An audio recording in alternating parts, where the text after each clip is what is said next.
तो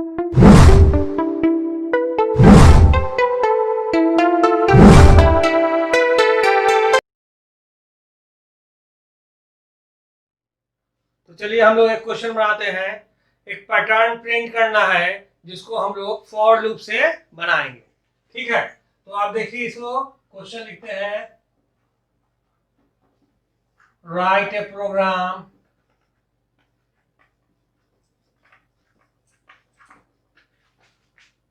in C to print pattern। क्या होगा देखिए पैटर्न, सबसे पहले एक स्टार, फिर 2 स्टार, फिर 3 स्टार, फिर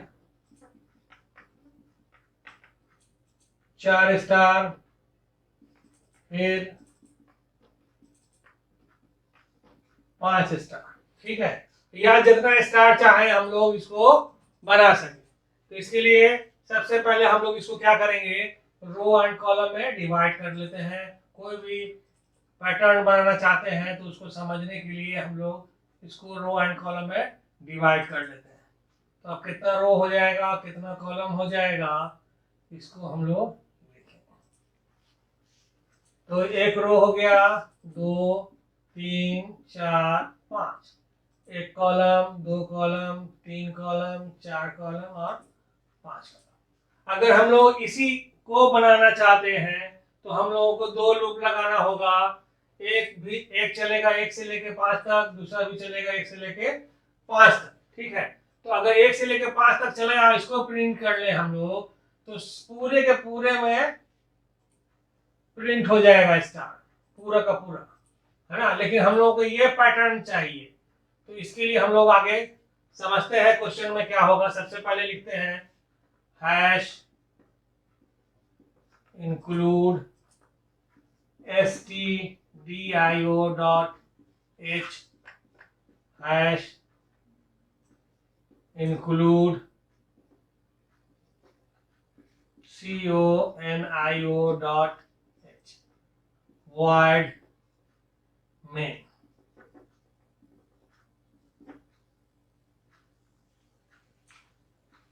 कर्ली ब्रैकेट शुरू, इंटीजर, एक के लिए i मान ले, एक के लिए j मान ले, i और j।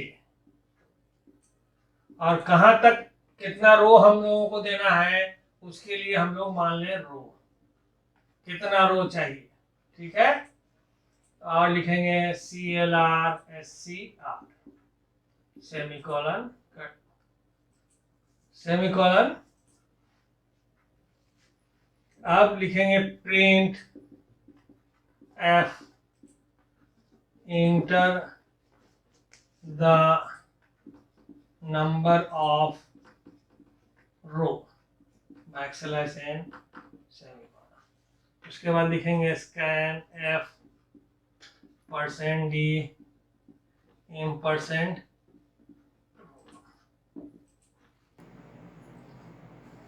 तो हम लोग क्या लिए, i के लिए, इसके लिए i ले लिए, रो के लिए, और j के लिए, कॉलम के लिए j ले लिए। ठीक है, तो 2 लूप लगाएंगे हम लोग।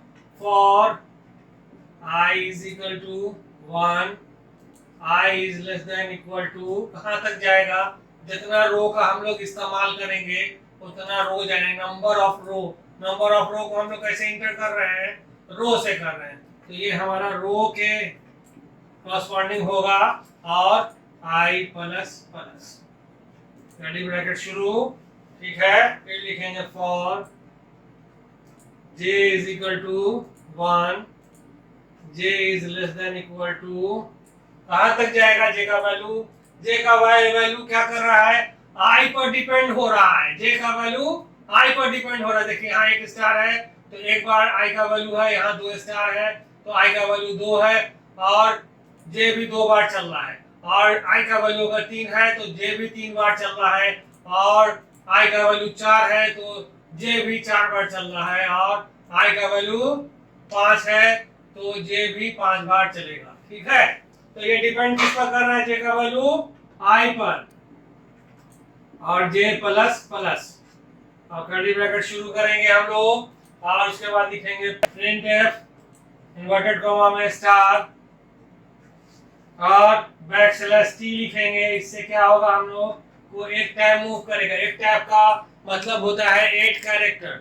8 कैरेक्टर ये मूव कर जाएगा आगे की तरफ, यानी दो स्टार के बीच में जो गैप होगा वो 8 कैरेक्टर का होगा। अगर आप इसमें गैप नहीं चाहते हैं तो इसमें से बैकस्लैश टी को हटा देंगे, ठीक है। अगर आप गैप चाहते हैं तो बैकस्लैश टी लगाएंगे, ठीक है। और इसके बाद इसको बंद कर देंगे और फिर इसके बाद यहाँ लाइन जाने के बाद हर बार आई पहुंचने के बाद आई का वैल्यू जे का वैल्यू आई के बराबर पहुंचने के बाद लाइन चेंज कर रहा है, ठीक है। तो लाइन चेंज करने के लिए हम लोग प्रिंट एफ बैकस्लैश एम लिखेंगे और उसके बाद ये वाला लूप भी बंद कर देंगे और जब चलता रहेगा।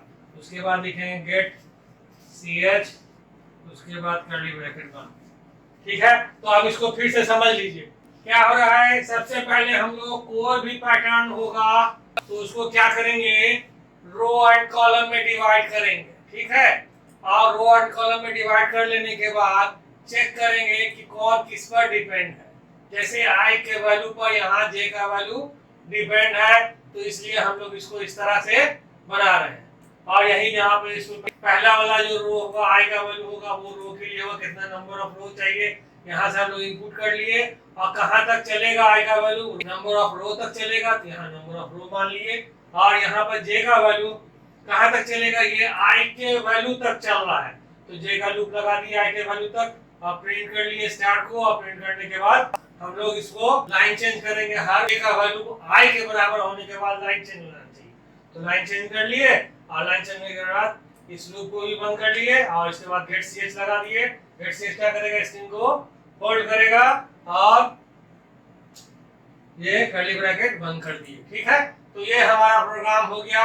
जब भी कोई पैटर्न का प्रोग्राम बनाना हो तो हम लोग इसी तरह से बनाते हैं। अगर हम लोग चाहते हैं कि ये पैटर्न पूरा का पूरा स्टार आ जाता तो उसके लिए क्या करते, यहाँ पर j इज इक्वल टू यहाँ भी रो का ही मान लेते यानी 5 भी मान लेते तो ये हमारा पूरा का पूरा स्क्रीन पे स्टार आता, 5 रो 5 कॉलम, ठीक है।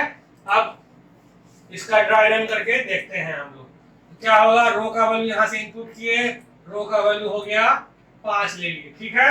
अब आई का वैल्यू 1 और रो का वैल्यू 5 तो 5 हो गया यहाँ वैल्यू।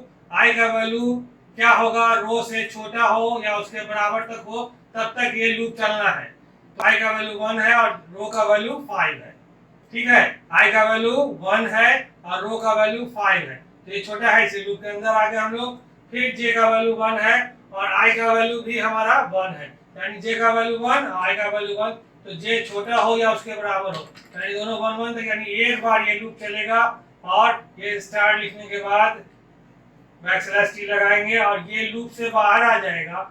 जैसे ही लूप से बाहर आएगा तो ये लाइन चेंज करेगा और लाइन चेंज करने के बाद फिर हमारा आई का वैल्यू इंक्रीज करेगा 1 से, तो अब आई का वैल्यू हो गया 2 और रो का वैल्यू है 5 तो 5 है तो फिर ये छोटा ही है रो से और तो फिर इस लूप में आएंगे। फिर आई का वैल्यू अभी हो गया हमारे पास 2 और जे का वैल्यू है 1 तो ये जे का वैल्यू 1 है और तो 1 से एक बार प्रिंट किया, फिर क्योंकि 1 जो है वो आई से छोटा है 2 से छोटा है तो एक बार प्रिंट करने के बाद फिर इसी लूप में रहेगा और फिर जे का वैल्यू इंक्रीज कर जाएगा।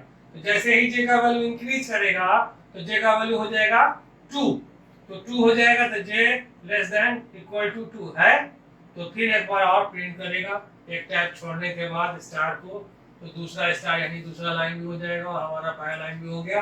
और फिर ये क्या करेगा, लूप कंप्लीट हो गया तो बैकस्लैश करके आ जाएंगे बाहर और फिर इसी तरह ये काम चलता रहेगा जब तक कि जो आप रो इनपुट कर रहे हैं उसके कॉरस्पॉन्डिंग उसका वैल्यू ना आ जाए।